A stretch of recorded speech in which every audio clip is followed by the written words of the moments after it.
Hola mis amigos, ¿cómo les va? Es un gusto saludarles. Les habla como siempre su amigo, el doctor Javier Barba. En esta ocasión vamos a analizar este interesante tema como es el origen del hombre, el origen de la humanidad. Y no solamente esto, sino también el origen de todos los seres vivos, ¿no?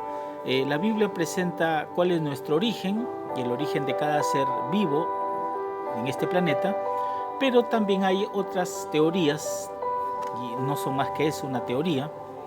Entre ellas, por ejemplo, tenemos dos científicos, uno de ellos es Charles Darwin y el segundo es, por ejemplo, Lamarck.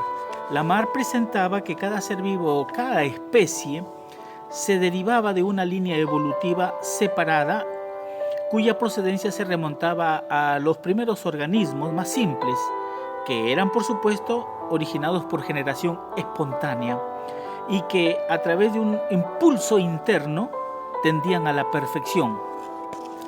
Por otra parte, Charles Darwin presentaba que estos cambios eran graduales y que los iban experimentando los seres vivos a lo largo del tiempo para adaptarse a las condiciones de la naturaleza, y para ello era en base a tres principios que sucedía esto. Primero, que todos tenían un antepasado común. Segundo, la selección natural a través de la cual los cambios biológicos producidos durante la evolución determinaron que algunas especies se adapten y prevalezcan en la lucha por su supervivencia, es decir, en la supervivencia del mejor adaptado a las condiciones que impone la naturaleza. Y un tercer principio, que era la lucha por la supervivencia. Esto implicaba la lucha por el alimento, es decir, a mayor población y variabilidad había algunos estaban mejor favorecidos, ¿no? Entonces, esta es una de las pensamientos, de las corrientes evolucionistas que hay en la actualidad. Hay otras más, por supuesto. Cada tiempo se van levantando otros evolucionistas que sostienen algunas variaciones de estas. Pero veamos lo que dice la Biblia. Las Sagradas Escrituras exponen otra verdad, ¿no? No otra verdad, sino exponen la verdad respecto a esto, al origen del hombre. En el libro de Génesis, en el capítulo 1:1, dice así: en el principio creó Dios los cielos y la tierra. Entonces, esta es la gran verdad, la única verdad, ¿sí? Es tan sencillo creer en esto que no necesitamos empezar a divagar suponiendo otro origen, ¿no? Que venimos de un ancestro, como llaman ellos, un ancestro, dice, un organismo muy simple, y de ahí derivamos nosotros, ¿no? O la teoría del Big Bang y otras cosas. No. Acá el acerto, la verdad es que el hombre tuvo su origen en un creador, ¿sí? Génesis 1:1 dice: en el principio creó Dios los cielos y la tierra. ¿Y cómo llegó el hombre a su existencia? En el versículo 26 del mismo capítulo dice así. Veamos, dice: entonces dijo Dios: hagamos al hombre a nuestra imagen, conforme a nuestra semejanza, ¿sí? Entonces el hombre vino a ser semejante a Dios. ¿En qué? No en sus atributos naturales que tiene Dios, como omnipotente, omnipresente y omnisciente. En eso no, porque esas características solamente son únicas y las posee Dios, ¿no? Pero el hombre pudo ser semejante a su creador en las características morales, es decir, el hombre fue bueno, fue justo, fue recto, es santo. En esa condición salió de la mano de su creador, ¿no? Por eso dice aquí: conforme a nuestra semejanza, no solamente a la imagen, sino a la semejanza de Dios, es decir, recto, justo, santo, perfecto, etc. ¿De qué fue hecho ¿Y qué recibió el hombre como don? ¿De qué fue hecho? En el libro de Génesis, en el capítulo 2, ¿sí?, dice 2 en el versículo 7. Dice acá: entonces Jehová Dios formó al hombre del polvo de la tierra. Y esta es nuestra realidad, ¿sí? Nosotros somos hechos del polvo de la tierra, es decir, de lo más vil que hay en la naturaleza, como es el polvo. De eso fuimos nosotros formados, para que no nos enorgullezcamos ni nos exaltemos, sino sepamos cuál fue nuestro origen. Pero aún así, siendo, como dice la Escritura, un vaso de barro, es el contenido lo que nos da valor, el contenido que se echa en ese vaso de barro, ¿no? Es decir, lo que Dios ha colocado dentro de nosotros. Dice, entonces, ¿de qué fue hecho? Fuimos hechos del polvo de la tierra. ¿Y qué recibió? Dice, como don. En el versículo 7 dice: entonces Jehová Dios formó al hombre del polvo de la tierra y sopló en su nariz aliento de vida, y fue el hombre un ser viviente. Ahí está, ¿no? Cuando Dios sopló en nuestra nariz aliento de vida, el hombre llegó a la existencia. Mientras tanto, era simplemente polvo, como sucede en la actualidad cuando uno tiene dos sustancias, ¿no? Por ejemplo, oxígeno y tenemos hidrógeno, pero estas se unen y dan como resultado otra sustancia o otro compuesto diferente, como es el agua. O tenemos, por ejemplo, el cloro y el sodio, y como resultado se obtiene otra sustancia, tenemos la sal. O cuando juntamos un bombillo y lo unimos a la corriente eléctrica, entonces tenemos luz. Entonces, ¿qué recibió el hombre como un don? Recibió el Espíritu de Dios, ¿no? El Espíritu, ese aliento de vida que hace que el hombre sea un ser viviente. Sopló en su nariz aliento de vida, dice. La tercera pregunta dice: ¿qué alimento designó Dios para el hombre? Bueno, en ese momento en que Dios lo creó, también le dio como característica o como alimento, como combustible para el hombre. En el libro de Génesis 1, 29 dice así, dice: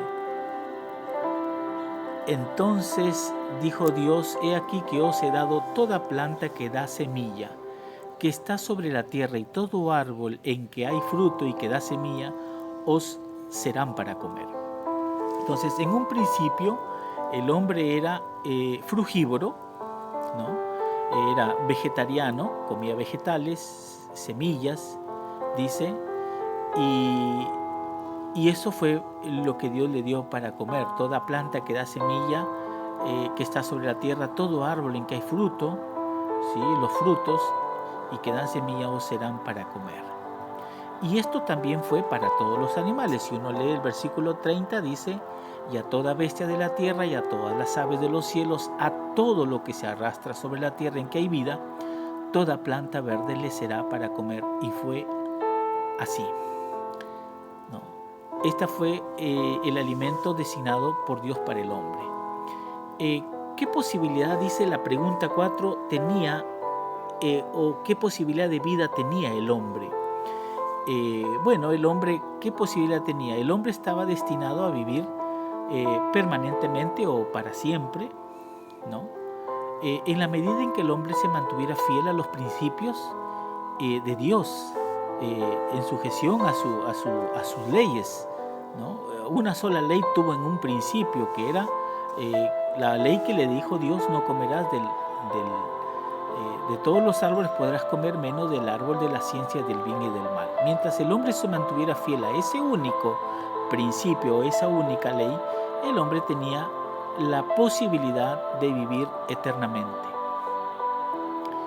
En el libro, la pregunta número 5 dice: ¿cuál era la condición para la vida eterna?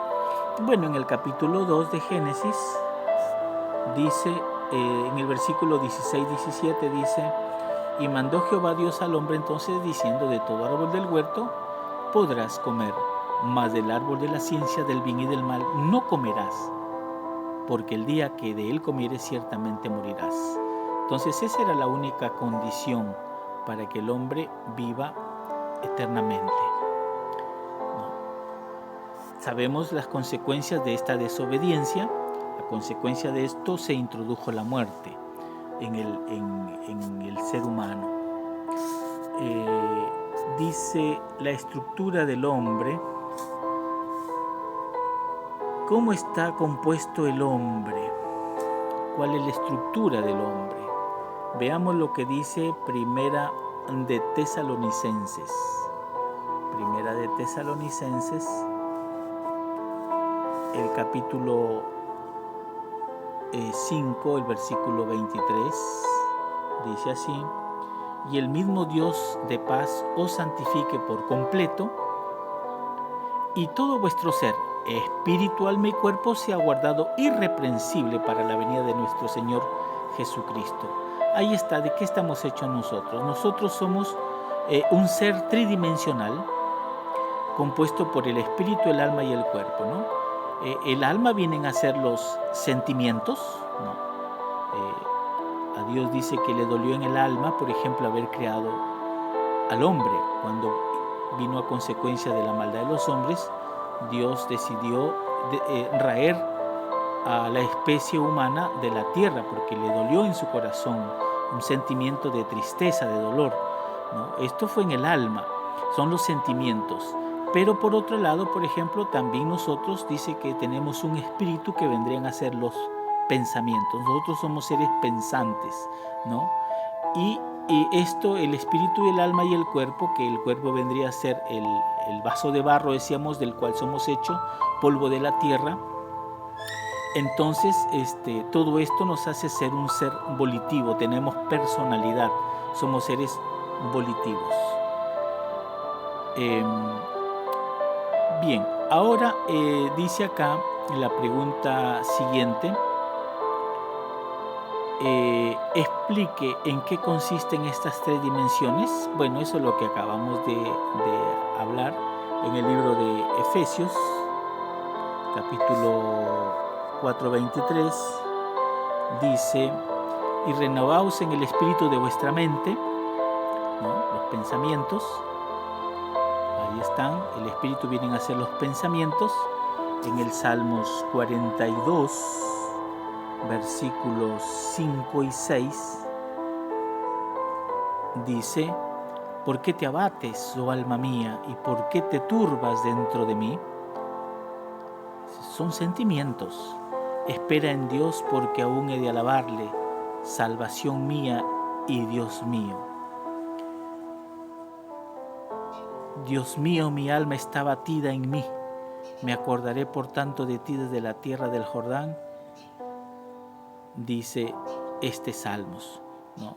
Entonces aquí se puede observar que cuando hablamos de alma, hablamos de sentimientos, esa tristeza, esa confusión, ese dolor que a veces sentimos, como decimos nosotros, me duele en el alma, ¿no? Los sentimientos. Pero también tenemos la otra parte, que es el cuerpo. Cuando en Génesis 2:7, versículo 7 dice: entonces Jehová Dios formó al hombre del polvo de la tierra y sopló en su nariz aliento de vida, ¿no?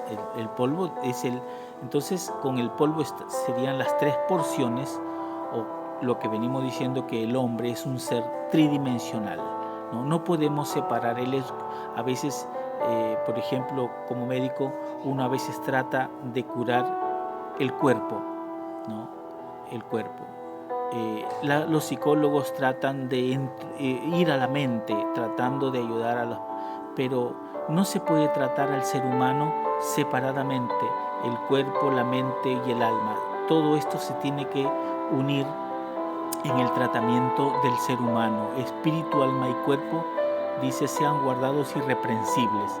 Entonces nosotros tenemos que cuidar estas tres esferas de nuestro ser: el espíritu, el alma y el cuerpo, ¿no? Y las tres están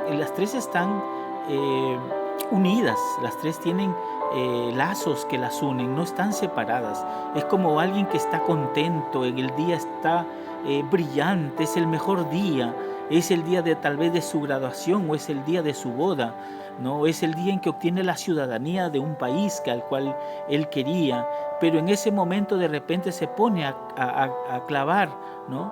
Y en ese momento en que clava el clavo ahí contra la pared, se da en el dedo gordo de la mano, y entonces el día se le vuelve oscuro, se le vuelve negro, se pone triste.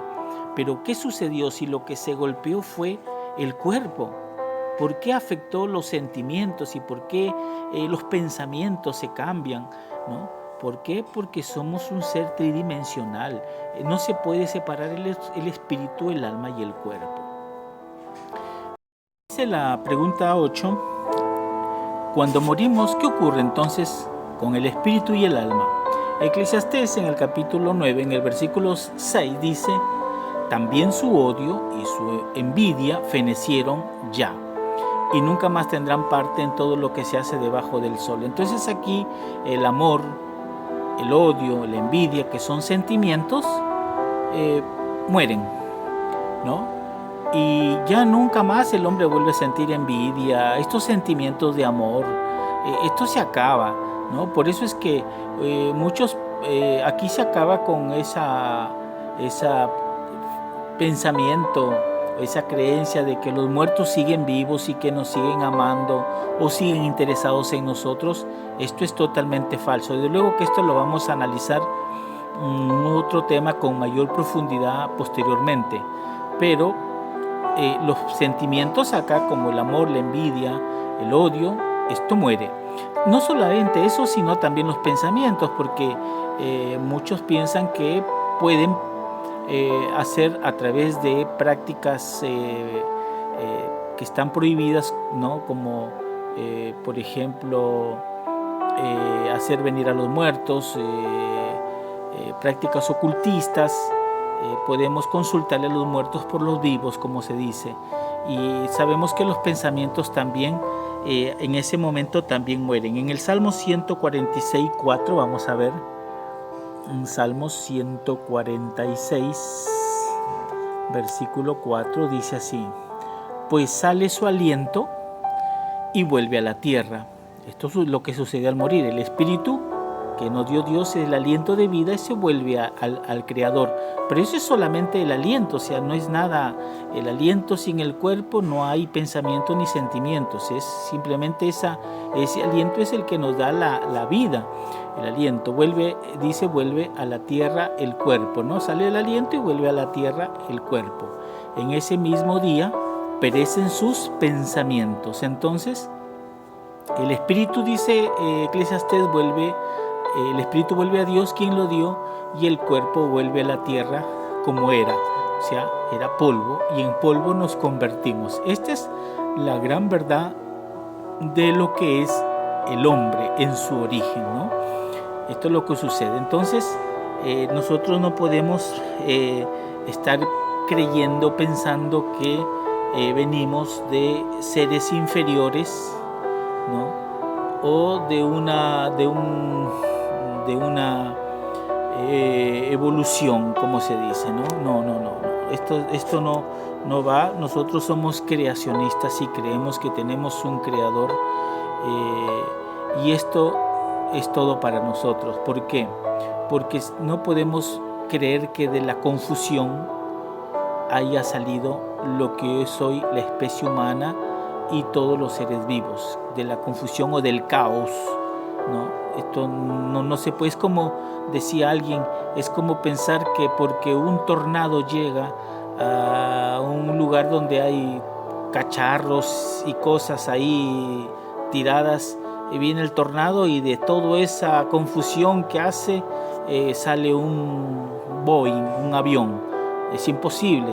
Nosotros sabemos que para que exista algo así tiene que haber una mente creadora. Bueno, ¿cómo podemos pensar nosotros que entonces del caos pudo haber salido